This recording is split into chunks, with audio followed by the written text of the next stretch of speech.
সংস্কৃত শ্লোকটি আমি বললাম, সেই শ্লোকটির যিনি লেখক তিনি হচ্ছেন সার্বভৌম ভট্টাচার্য, চৈতন্য মহাপ্রভুর শিক্ষকেরও শিক্ষক।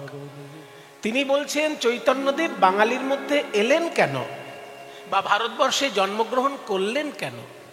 অনেক কারণ অনেকে বিশ্লেষণ করেছেন, যেমন স্বরূপ দামোদর দুটি কারণ বলেছেন। হ্যাঁ, শ্রী রাধায় প্রণয় মহিমা কীদৃ শোভা, এটা স্বরূপ দামোদর বলেছেন। কৈছন রাধা প্রেমা কৈছন মধুরিমা কৈছন সুখেতে ভোর, এতিন বাঞ্ছিত ধন ব্রজে নহিল পুরন, ভাবিয়া না পায় কিছু ওর। রাধারানীর শ্রীকৃষ্ণের তিনটে বাসনা দাপর যুগে পূর্ণ হয়নি, সেই তিনটে বাসনা পূর্ণ করার জন্য তিনি কলিযুগে এসেছেন। সেই তিনটে বাসনা কি কি না, রাধারানীর প্রেম কেমন, দ্বিতীয় শ্রীকৃষ্ণের নিজের মাধুর্য কেমন। রসগোল্লা হলে তো আর বোঝা যায় না রসগোল্লা কত মিষ্টি, রসগোল্লা যে খায় সে জানে রসগোল্লা কত মিষ্টি। এখানকার মায়েরা আমাদের খাইয়েছেন, চাঁদপাড়ার বিখ্যাত মিষ্টি খাইয়েছেন। তাহলে বিখ্যাত মিষ্টিটা নিজে জানে না সে কেমন রসালো, যে খায় সে জানে। ঠিক তেমনি শ্রীকৃষ্ণ নিজে জানেন না তিনি কত মধুময়, শ্রীকৃষ্ণকে যারা ভালোবাসে তারা জানে কৃষ্ণ মধুময়। তাই রাধারানীর প্রেম কেমন এটা কৃষ্ণের জানা সম্ভব হয়নি, কৃষ্ণের নিজে কত মধুময় সেটাও কৃষ্ণের জানা হয়নি, আর রাধারানী কৃষ্ণকে ভালোবেসে কি সুখ পান এটাও কৃষ্ণের জানা হয়নি। এই তিনটে জিনিস জানার জন্য কৃষ্ণ কলিযুগে রাধারানীর সঙ্গে মিলিত হয়ে গৌরাঙ্গ হয়ে এসেছেন। এই বিশ্লেষণ করেছেন স্বরূপ দামোদর। কিন্তু সার্বভৌম ভট্টাচার্য বলছেন মহাপ্রভু আমাদেরকে নতুন করে বৈরাগ্য শিক্ষা দিতে এসেছেন। বৈরাগ্য কাকে বলে না, বিষয়েষু অনাসক্তি। বেশি রিভাব টিভাব দিও না বাবা। বিষয়ের প্রতি যখন আসক্তি কমে যায় তাকে বলে বৈরাগ্য। বিষয় মানে আমাদের ধারণা 2 বিঘে জমি আর ব্যাংকে 2 কোটি টাকা, তা কিন্তু নয়। বিষয় মানে আমরা জানি যদি কারো খুব জায়গা জমি থাকে, খুব বাড়ি গাড়ি থাকে, লোকে বলে বিষয়ী লোক। কিন্তু আমরা বিষয় বলতে যেটা বুঝি, ভারতীয় দর্শন বিষয় বলতে আরো বেশি বোঝে। আমরা টাকা কড়ি জায়গা জমিকে বিষয় বলি, কিন্তু ভারতীয় দর্শন বলছে তা নয়, ইন্দ্রিয় যাতে আকৃষ্ট হয় তাই হচ্ছে বিষয়। ইন্দ্রিয় কিসে আকৃষ্ট হয়? চোখ হচ্ছে একটা ইন্দ্রিয়, চোখ দর্শন করে তাই সে দর্শনেন্দ্রিয়। চোখ আকৃষ্ট হয় রূপে, তাই রূপ একটা বিষয়। তুমি যদি রূপে বেশি আকৃষ্ট হও ভবিষ্যতে তোমার বিপদ হতে পারে। তাই রূপ হচ্ছে চোখের বিষয়। ঠিক তেমনি শব্দ হচ্ছে কানের বিষয়, গন্ধ হচ্ছে নাকের বিষয়, স্বাদ হচ্ছে জিহ্বার বিষয়, আর স্পর্শ হচ্ছে ত্বকের বিষয়, দুশ্চিন্তা হচ্ছে মনের বিষয়। এই সব জায়গা থেকে যখন নিজেকে গুটিয়ে নেওয়া যাবে তাকে বলে বৈরাগ্য। ব্যাপারটা খুব সহজ নয়, কিন্তু অসম্ভব নয়। যারা সাধনা করতে জানে, যারা পারে, যাদের ভাগ্য ভালো, তাদের জীবনে এইগুলো লাভ হয়। কিন্তু সার্বভৌম ভট্টাচার্য বলছেন বৈরাগ্য শিক্ষা ভারতবর্ষে আচার্যগণ আগেই দিয়েছেন, কিন্তু চৈতন্য মহাপ্রভু তার মধ্যে ভক্তি রস যুক্ত করে আমাদেরকে শিক্ষা দিয়েছেন। নিজ ভক্তি যোগম বৈরাগ্য বিদ্যা।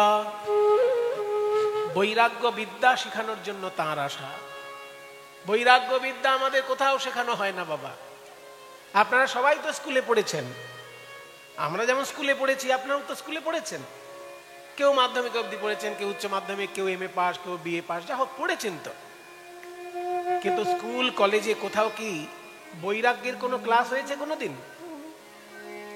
ইংরেজির ক্লাস হয়েছে, বাংলার ক্লাস হয়েছে, ইতিহাস, ভূগোল, জীবন বিজ্ঞান, ভৌত বিজ্ঞান, আরো কত কি ক্লাস হয়েছে। বৈরাগ্যের কোনো ক্লাস হয়েছে কোন স্কুলে? তাহলে দেখছেন আসল শিক্ষাটাই আমাদের স্কুল কলেজে দেওয়া হয় না। যে শিক্ষা দেওয়ার জন্য ভারতবর্ষের মুনি ঋষিরা সারা পৃথিবীর কাছে পূজা পাচ্ছেন, সারা পৃথিবীর কাছে সম্মানিত হচ্ছেন, সেই আসল শিক্ষাটাই আমাদের স্কুল কলেজে দেওয়া হয় না। স্কুল কলেজে শেখানো হয় ইতিহাস, ভূগোল, জীবন বিজ্ঞান, ভৌত বিজ্ঞান, অঙ্ক, ইংরাজি, যেগুলো চাকরি করতে গেলে কাজে লাগে। কিন্তু বৈরাগ্য শিক্ষা যদি কারোর থাকে, সে জীবন পথে তার বড় হতে কাজে লাগে। মোহগ্রস্ত হয়ে সে আত্মহত্যা করে না। এক একজন দেখবেন অনেক শিক্ষা লাভ করেছেন, অনেক বিষয় জীবনে অর্জন করেছেন, কিন্তু মোহগ্রস্ত হয়ে জীবন শেষ হয়ে গেল। বৈরাগ্য বিদ্যা থাকলে সেটা হতো না, কিন্তু সেটা তো আমাদের স্কুলে দেওয়া হয় না। কবে কে সাধুগুরুর কৃপা পাবে, তবে বৈরাগ্য বিদ্যা জীবনে পাবে। স্কুল কলেজে কোনো সম্ভাবনা নেই। তাই চৈতন্য মহাপ্রভু সম্পর্কে সার্বভৌম বলছেন যে চৈতন্যদেব এসেছেন দুটো জিনিস একসঙ্গে আমাদেরকে শিক্ষা দিতে, বৈরাগ্য বিদ্যা, তার সঙ্গে ভক্তিযোগ। ভক্তিযোগ এবং বৈরাগ্য বিদ্যা দেবার জন্য প্রেমের ঠাকুর গৌর সুন্দরের আশা। আর সেই ভক্তিযোগে সারা পৃথিবী প্লাবিত আজকে চৈতন্য মহাপ্রভুর প্রেম ভক্তির যোগে। নিতাই গৌর প্রেমানন্দে হরি বল, হরি বল। তাই বৈরাগ্য যার ভিতরে আসে বাবা, সে বিরহ রস আস্বাদন করতে পারে, কারণ সে জানে এই জগতের সমস্ত সুখের বিষয়বস্তুতে আসল আনন্দ নেই। আসল আনন্দ রয়েছে ভগবানের নামে, ভগবানের গুণে, ভগবানের লীলায়। তাই ভগবানের লীলা কীর্তন শ্রবণ করে, আস্বাদন করে, কীর্তন করে তারা জীবন ধন্য করে। সেই বিরহ রস আস্বাদন করা হবে আজকে। এখানকার মায়েরা ইচ্ছা প্রকাশ করেছেন যে রাধারানীর বিরহ রস আস্বাদন করা হবে আজকে। সেই বিরহ রস আস্বাদন করার ভাবই তো আমার গৌর সুন্দর। নিজেকে ভাবছেন রাধা, আর হা কৃষ্ণ বলে উন্মাদের মতো কেঁদে কেঁদে গম্ভীরার মাটিতে নয়ন জলে ভাসছেন প্রেমের ঠাকুর গৌর হরি। কাঁদে আর রজনী পোহায়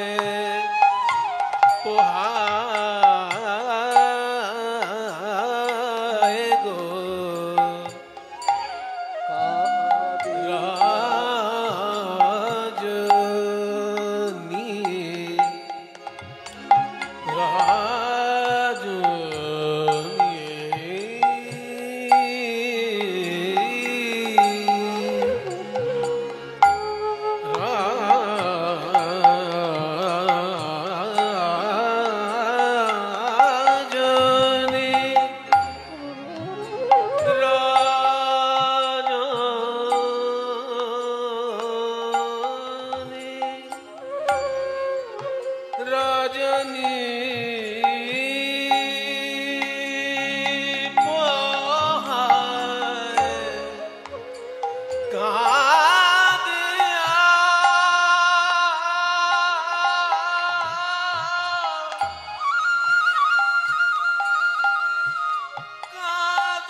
চণ্ডীদাস বিদ্যাপতি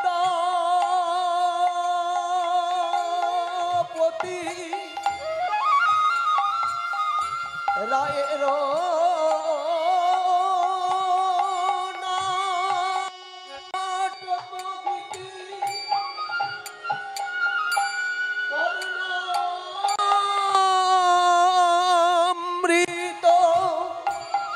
শ্রীগীত গোবিন্দ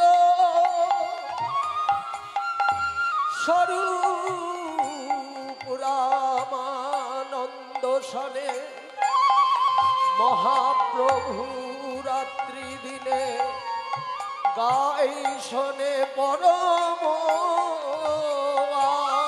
আনন্দ।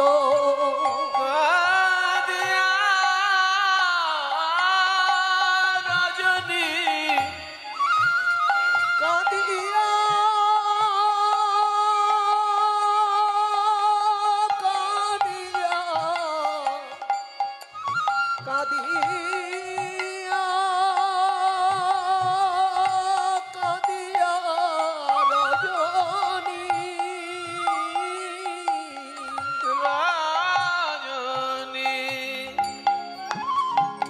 রজনী পোহায়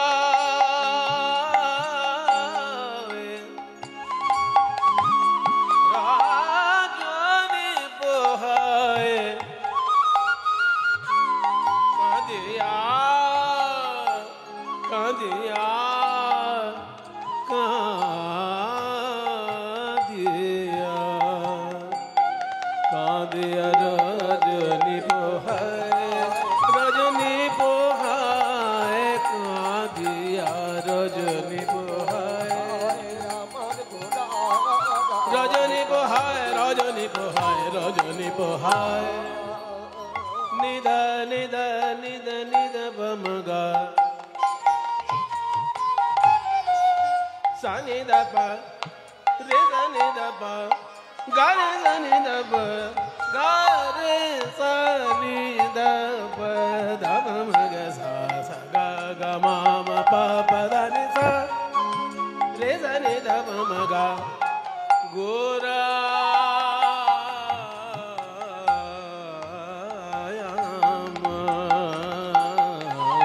কাঁদিয়া রজনী পোহায় রজনী পোহায় কাঁদিয়া রজনী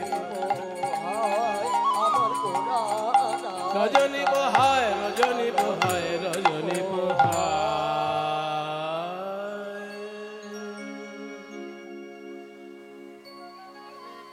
দাপর যুগে যেমন রাধারানী ললিতা আর বিশাখার কাছে ব্যথা নিবেদন করে কাঁদতেন, ঠিক তেমনি কলিযুগে রাধা ভাবে আবিষ্ট গৌর সুন্দর স্বরূপ দামোদর আর রামানন্দের কাছে কৃষ্ণ বিরহের কথা বলে নয়ন জলে ভাসে। একদিনের বর্ণনা দিচ্ছেন পদকর্তা। একটা সাধারণ লোক সমুদ্রে স্নান করে আর জগন্নাথ মন্দিরে পুজো করে। সমুদ্রে স্নান করে এসে জগন্নাথ মন্দিরে প্রণাম করে তারপর কাজ করতে চলে যায়। ওই খাওয়া দাওয়া করে কাজ করতে চলে যায়। সারাদিনের মধ্যে আর ভগবানের নাম করার সময় হয় না। তাই সমুদ্রে স্নান করে জগন্নাথের মন্দির পর্যন্ত যখন হেঁটে আসে, ওই সময়টুকু হরিনাম জপ করতে করতে আসে। আপনারা যারা পুরীতে গেছেন তারা জানেন, সমুদ্রের ধার থেকে জগন্নাথের মন্দির প্রায় 2 কিলোমিটার রাস্তা। এই এতটা রাস্তা যখন হেঁটে হেঁটে আসে তখন হরিনাম করতে করতে আসে। ওই সময়টা আর কারোর সঙ্গে গল্প করে না। আর ওই রাস্তাটার ধারেই কিন্তু সেই মন্দির, যেই মন্দিরে মহাপ্রভু থাকতেন। মন্দিরটির নাম হচ্ছে রাধাকান্ত মঠ বা গম্ভীরা মঠ। ওই মঠের পাশ থেকে যখন হরিনাম গাইতে গাইতে আসছে, একটু উচ্চৈস্বরে হরিনাম হয়ে গেছে, আর সেই হরিনাম মহাপ্রভুর কানে এসে পৌঁছেছে। অমনি উন্মাদের মতো মহাপ্রভু ছুটে এসে ওই লোকটির পায়ের কাছে পড়েছে। উন্মাদের প্রায় গোরা ছুটি ছুটি ধায়, উন্মাদের প্রায় গোরা ছুটি ছুটি ধায়, আমায় বলে না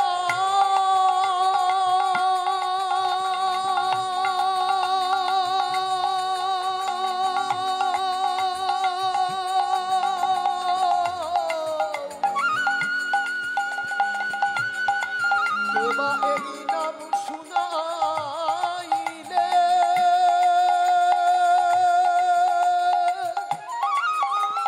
এমন মধুর মধুর মধুর করে উন্মাদের প্রায় গোরা ছুটি ছুটি ধায়, যে করে গোবিন্দ নাম ধরে তার পায়ে, যে করে গোবিন্দ নাম ধরে তার পায়। একটু আগেই আমি বলেছি বাবা, যে লোকটি হরিনাম গাইতে গাইতে আসছে ও কিন্তু খুব বড় সড়ো ভক্ত নয়, সাধারণ মানুষ, খেটে খাওয়া সাধারণ লোক। সারাদিন ভগবানের নাম করতে পারবে না বলে ওই স্নান করে খাওয়ার আগে সময়টুকু হরিনাম করছে। তবে এইটুকু খবর রেখেছে, যিনি কৃষ্ণ তিনিই জগন্নাথ আর তিনিই চৈতন্য মহাপ্রভু। তা সেই চৈতন্যদেব যখন এসে পায়ের উপর পড়েছে ভাবাবিষ্ট হয়ে, তখন লোকটি তো অবস্থা একেবারে শোচনীয়। আহা প্রভু, আপনি কি করছেন? আমাকে ছেড়ে দিন। আপনি আমার পায়ে হাত দিলে নরকেও আমার জায়গা হবে না প্রভু, আমি সাধারণ লোক, ছেড়ে দিন আমাকে। গৌরসুন্দর বলছে, না ভাই, তুমি যখন কৃষ্ণ নাম করেছো, তুমি আমাকে বলতে পারবে আমার কৃষ্ণের সংবাদ। জানো যদি আমায় বলে দাও গো, জানো যদি আমায় বলে দাও গো, আমি কোথায় গেলে পাবো তারে, যার নাম শুনায়ে পাগল কইলে। কোথায় গেলে পাবো তার নাম শোনায় পাগল কইলে, জানো যদি আমায় বলে দাও গো। এত বলি গোরা চাঁদের লোরে নয়ান ভাসে, ভাসে ভাস পড়লো মনে, কহে বাসু ঘোষে। সবাই মিলে এসে চেপে ধরেছে বাসুদেব ঘোষকে। বাসুদেব, তোমার কত বড় ভাগ্য, তুমি মহাপ্রভুর কাছে কীর্তন শিখেছো। মহাপ্রভুকে নিয়ে তুমি কীর্তন লেখো, নিজে গাও। তুমি মহাপ্রভুর ছাত্র, মানে গানের ছাত্র।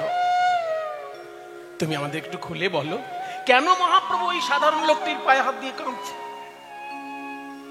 বাসুদেব ঘোষ বলছে, শোনো ভাই, আজকে মহাপ্রভুর ভাবটা কি জানো?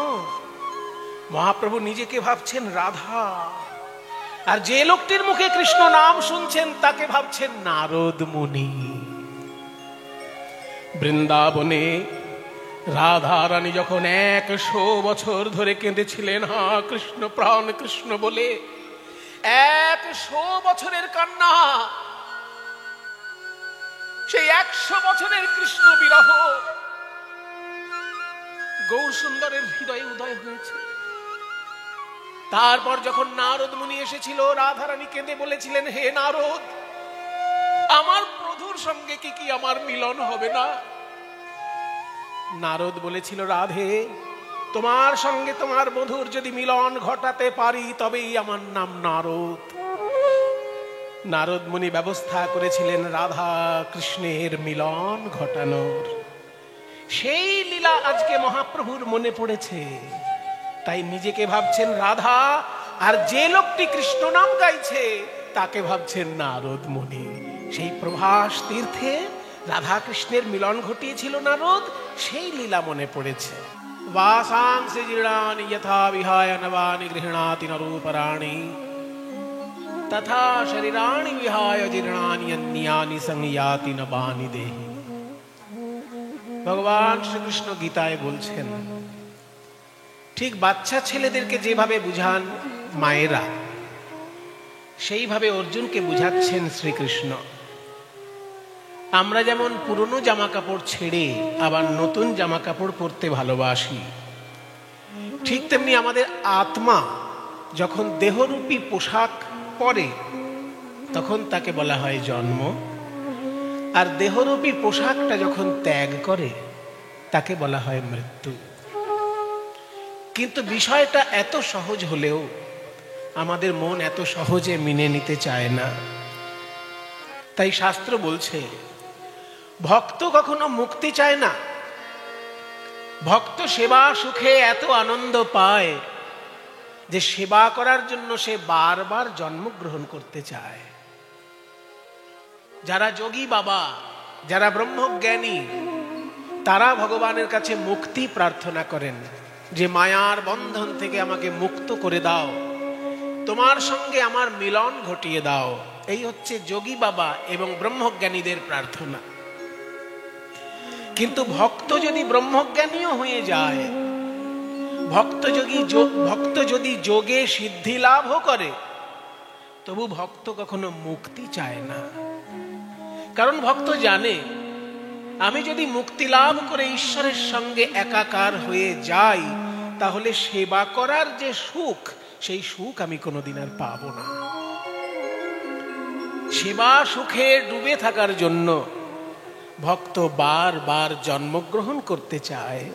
হ্যাঁ, জন্মগ্রহণ করলেই কষ্ট আছে, জন্মগ্রহণ করলে যে কষ্ট, সে কষ্ট তারা স্বীকার করতে রাজি থাকে, কিন্তু তবু তারা বারবার জন্মগ্রহণ করেন সেবা সুখে ডুবে থাকার জন্য এবং মানুষকে সেবা শিখিয়ে দেবার জন্য তারা বারবার আসেন। তাই বিক্রম দাস নামে যিনি পরলোক গমন করেছেন, তার কথা শুনে মন খারাপ হলেও আমরা প্রার্থনা করব তিনি আবার আসবেন, কোনো না কোনোভাবে কৃষ্ণ সেবার সঙ্গে যুক্ত থাকবেন। আরেকটি বিষয় খুব ভালো লাগলো, পলাশবাবু বারবার যোগাযোগ করে আমাকে এইখানে আসার জন্য বলেছেন। আর যে বাড়িতে আমরা বিশ্রাম নিলাম, সেই বাড়ির একটা ছোট মেয়ে, মুন্নি ওর নাম, ও তবলা বাজাতে খুব ভালোবাসে, কিন্তু দেখলাম যে ও শ্রীখোল নিয়ে হরিনাম সংকীর্তনের সঙ্গে শ্রীখোল বাজাতে বাজাতে এই আসর পর্যন্ত এসেছে।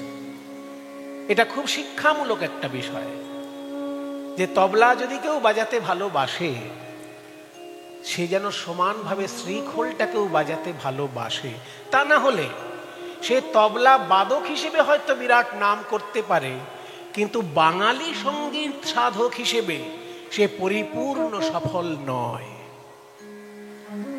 যদি সে অবাঙালি সঙ্গীত শিল্পী হয়, আমি বলবো শুধু তবলা বাদক হিসেবে নাম করলেই তার জীবন ধন্য হয়ে গেল, যদি অবাঙালি হয়।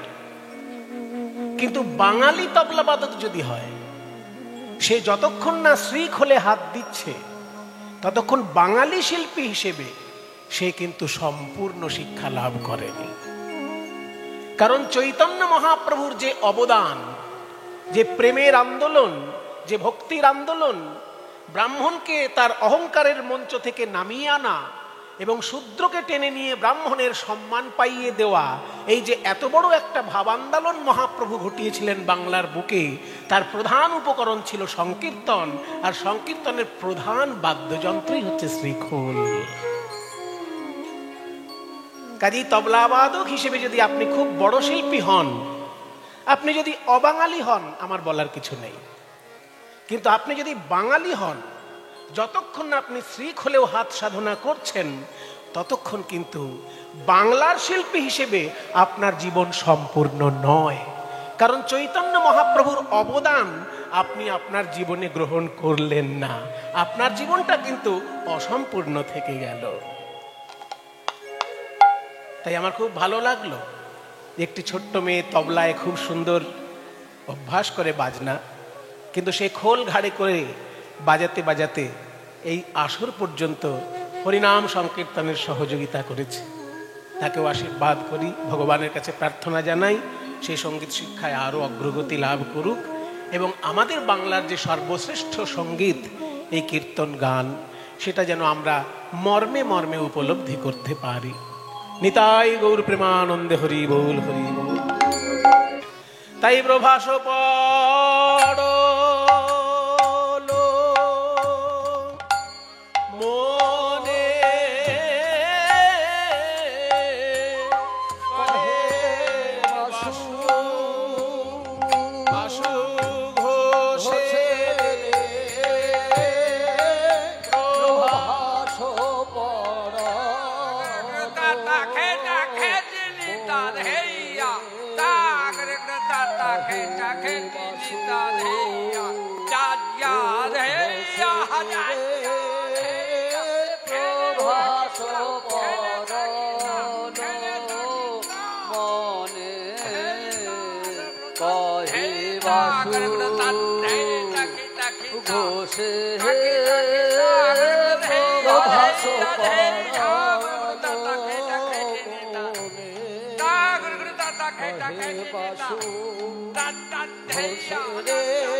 কহে বাসু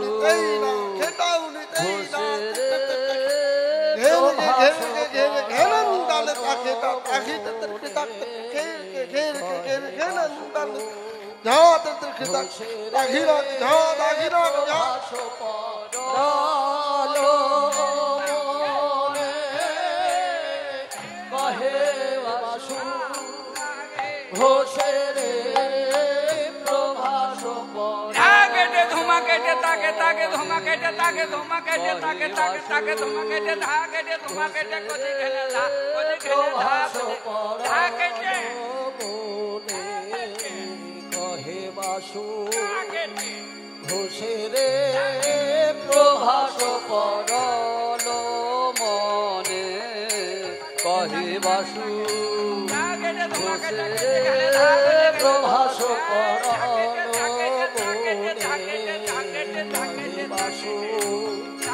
ঘোষে রে প্রভাস পরল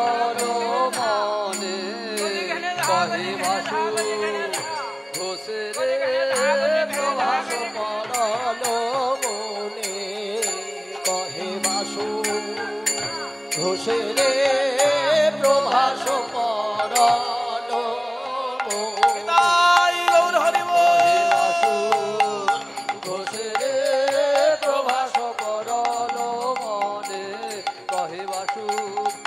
রে প্রভাস পরল মনে কহে বাসু ঘোষে রে প্রভাস পরল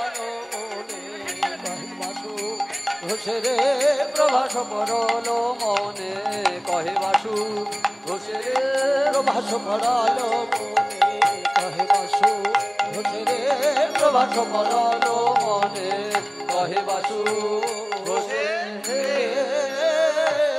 প্রভাস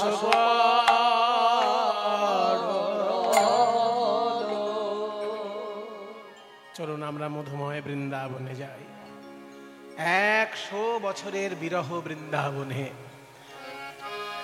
जब से श्याम सिधारे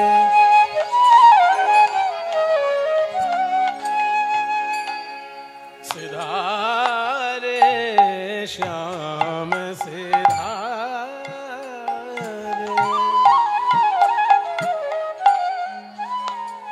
सिधारे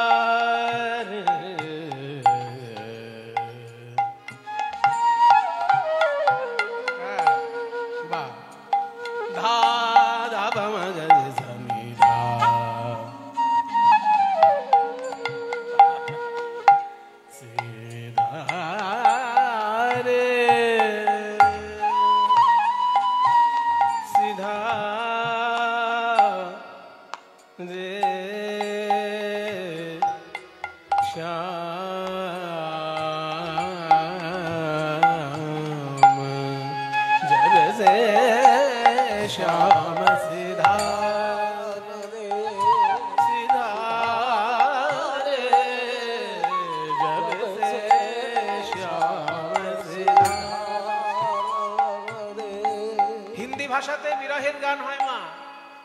আমরা জানি হিন্দি ভজন গানগুলো যখনই হয় মনে হয় শুধু নাচার গান, তা নয়। হিন্দিতেও এমন শাস্ত্রীয় সঙ্গীত আছে যেগুলোতে চোখের জলে ভেসে যাওয়ার গান। তার মধ্যে একটা গাইছি, এই কথাটার মানে শুনলে আপনারা বুঝতে পারবেন এটা বিরহের গান। জব সে মানে যখন থেকে, জব সে মানে যখন থেকে, শ্যামা শ্যাম সুন্দর, সিধারে সিধারে মানে বিদায় নিলেন। হিন্দিতে সিধারে মানে বিদায় নিলেন, পধারে মানে আগমন করলেন। আইয়ে পধারিয়ে আছে না, মানে আসুন, শুভাগমন হোক। তাহলে সিধারে মানে বিদায় নিলেন। যখন থেকে শ্যাম সুন্দর বৃন্দাবন ছেড়ে চলে গেছে মথুরায়, দ্বারকায়, আমার অবস্থাটা কি? तड़प तड़प जिया जाए,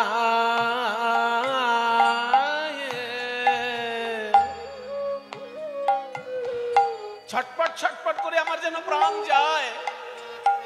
तड़प तड़प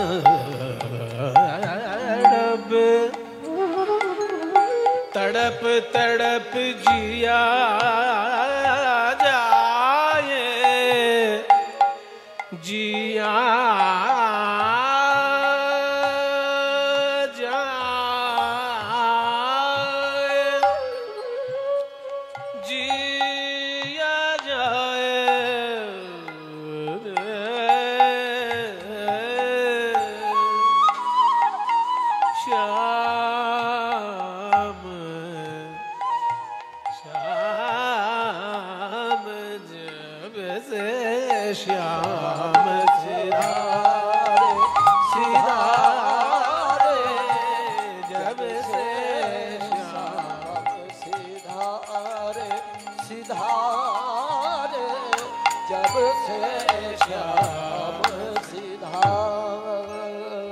बिन प्रीतम देखी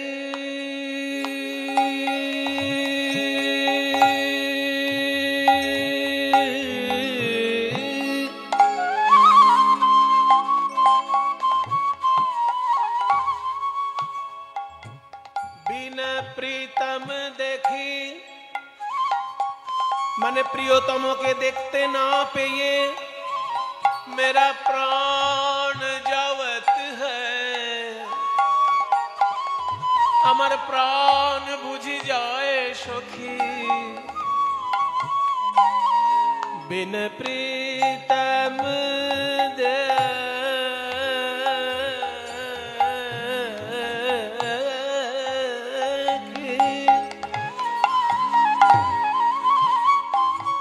मेरा प्राण जावत है, ला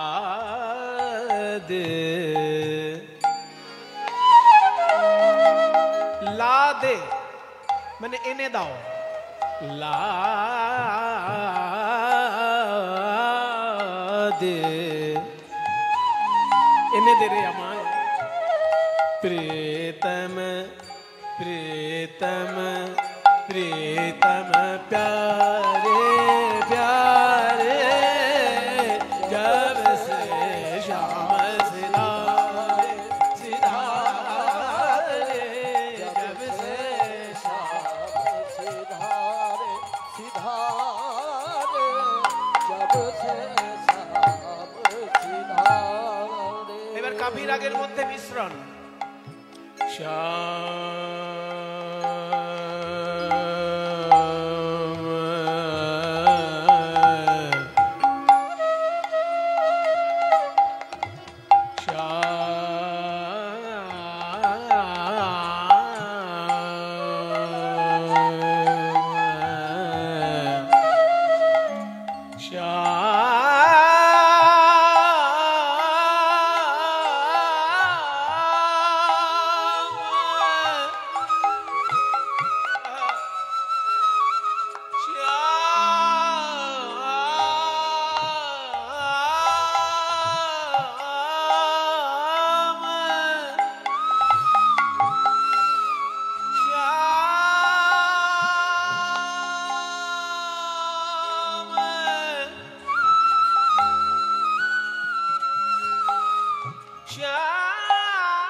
আবার ঘুরে এলাম।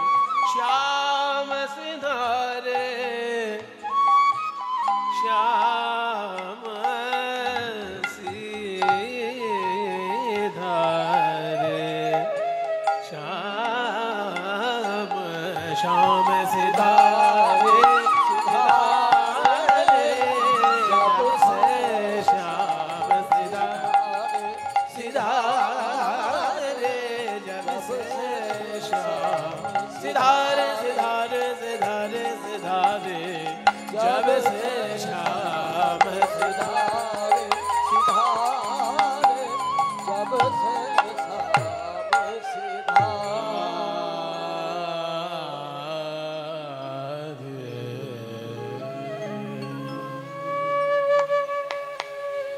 100 বছরের কান্না। মায়েরা, পদকর্তা কি সুন্দর বলছেন, শ্রীকৃষ্ণের জন্য যখন রাধারানী কাঁদছেন, ভাবছেন এই বেলা এলো না, তাহলে বোধহয় ওই বেলা আসবে। যেই দেখলেন ওই বেলা এলো না, তখন ভাবছেন পরের দিন তাহলে আসবে। তাতেও যখন এলো না, তখন ভাবলো পরের মাসে আসবে। তাও যখন এলো না, ভাবছে পরের বছরে তো আসবে। তাও তো এলো না।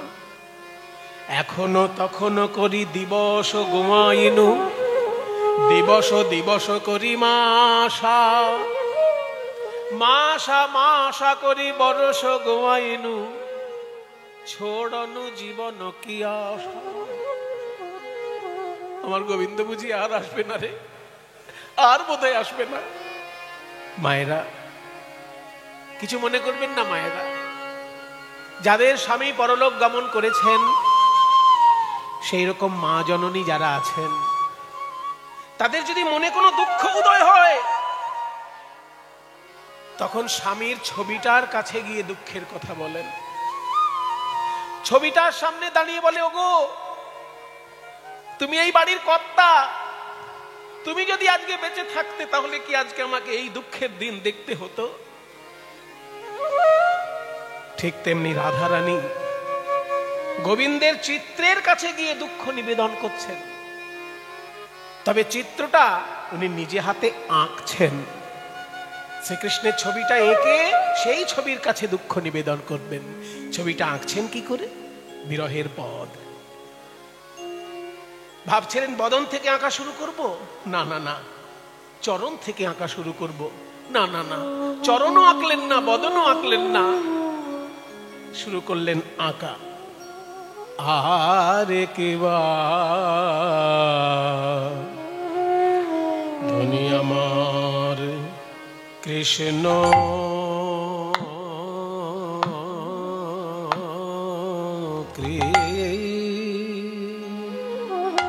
কৃষ্ণ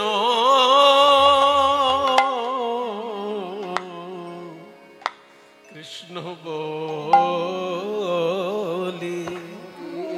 কৃষ্ণ বলি কাঁদে,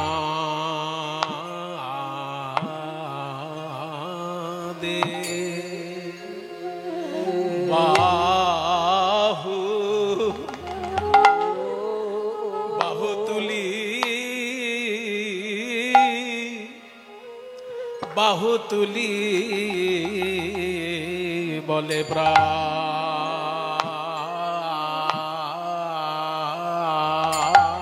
বধূ, বধূ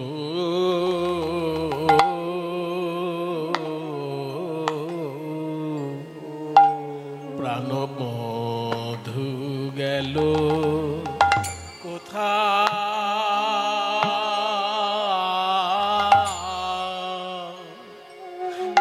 কোথায় গেল রে?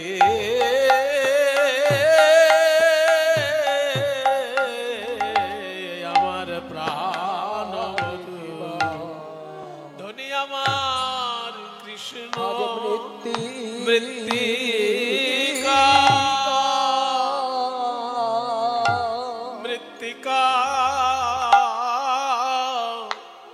উপরে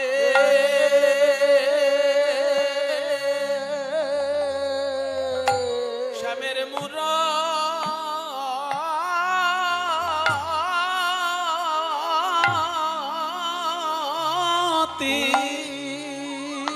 শ্যামের মূরতি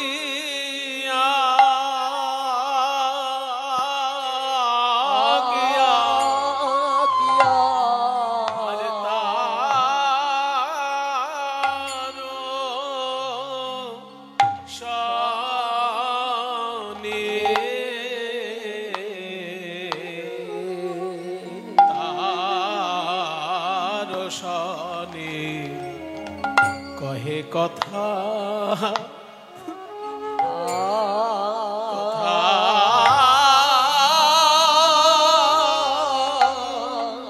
কত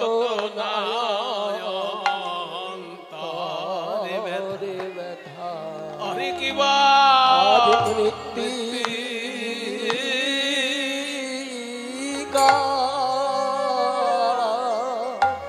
মৃত্তিকা উপরে শ্যামের মূরতি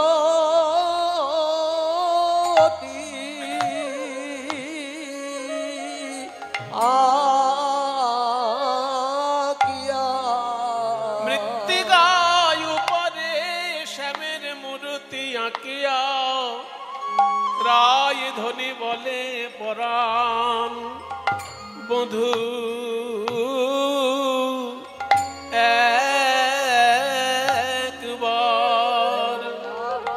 একবার কথা কও হে আমি অনেক দিন তো শুনি নাই হে পরাণ বধূ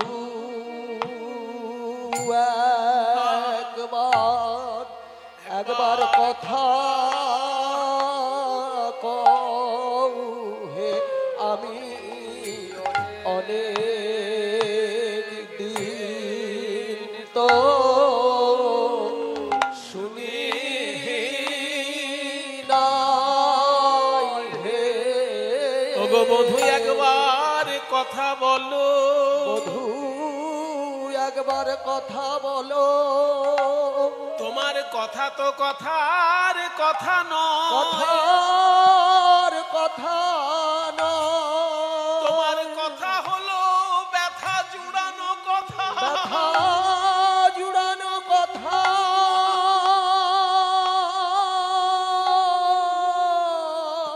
তব কথামৃত তপ্ত জীবন তপ্ত জীবন কবি ভিড়িতাম কলমশাপহ এই যে শ্রবণ মঙ্গল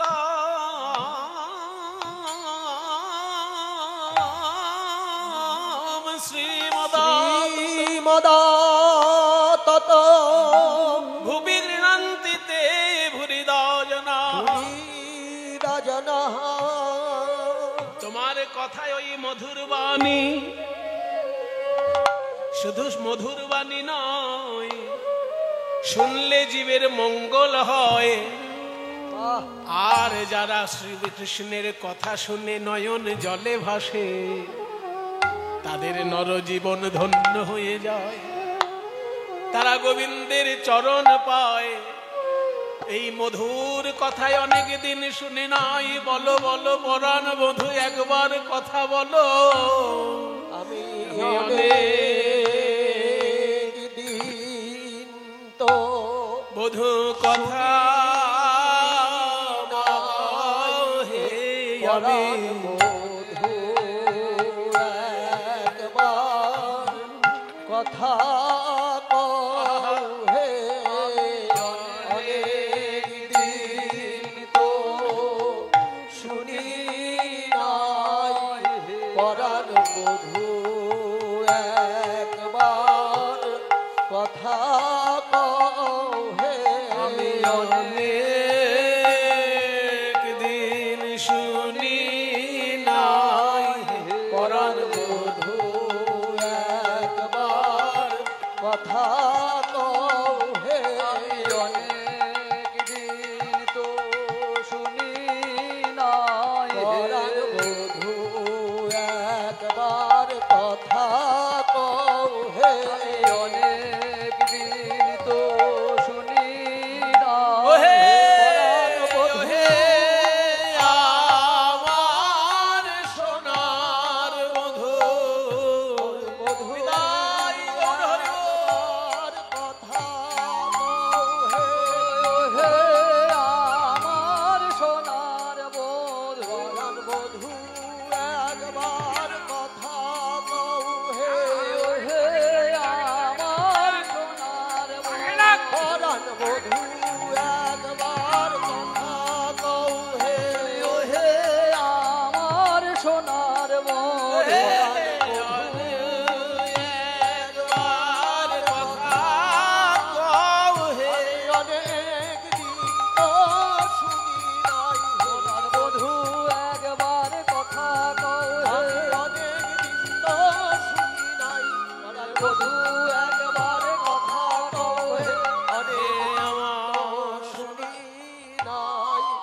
পরাণ বধূ